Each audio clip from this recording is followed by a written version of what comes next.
鬼子拿着一盒胶片问和尚：“这是什么？你说。”这是胶片。此话一出，许多人顿感大事不妙。鬼子继续逼问，那名和尚说道：“我从来没见过。”此时不管鬼子怎么追问，和尚都说他什么都不知道。此时的鬼子也失去了耐心，他将胶卷交给其他人，自己则是拔出手枪，一枪将那名和尚杀害。而这一盘录像带是美国人约翰马吉冒死用16毫米摄像机拍下了南京大屠杀唯一的动态影像。这盘珍贵的录像带也成为在战后审判日本战犯的重要证据。而为了能保住这盘胶卷，约翰马吉即使被鬼子威逼利诱，他也丝毫没有妥协，而是选择逃走。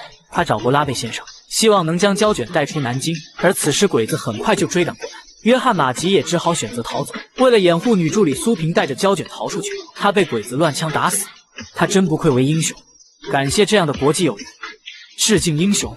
在寒冬腊月，鬼子将一桶桶刺骨的冰水倒在一个和尚身上，目的是逼他交出一盘录像带。录像带里录制了日军在南京大屠杀时的种种恶行。日军为了保证南京大屠杀的秘密不让外界知道，他们封锁了南京出去的所有道路。而美国人约翰马吉在录下了日军的种种罪行后，日军将其杀害，从他身上拿走录像带。但鬼子不知道，真正的录像带被他的助理苏萍带到了栖霞寺，交给了济安法师。当鬼子发现带回来的录像带里只是空白，他们搜遍了全城都找不到苏萍的影子，他唯一能藏身的地方就只能是栖霞寺。日军包围栖霞寺后进行仔细搜索，和尚们知道录像带的重要性，他们不顾性命地将苏萍藏在盛装以圆寂法师们的大缸中。日军没能找到苏萍，就用冰水往济安法师身上浇。济安法师尽管快要被冻死，但是他却依然坚守秘密，真是让人感动。向英雄致敬。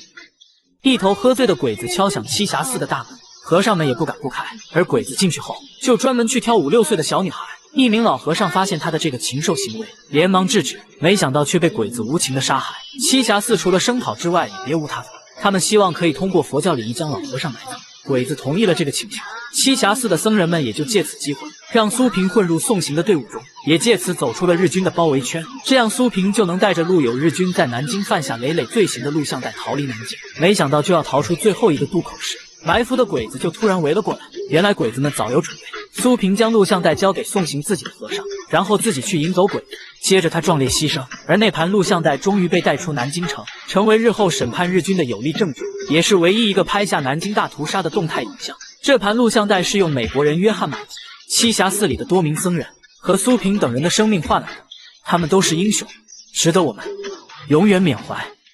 记得点赞关注哦。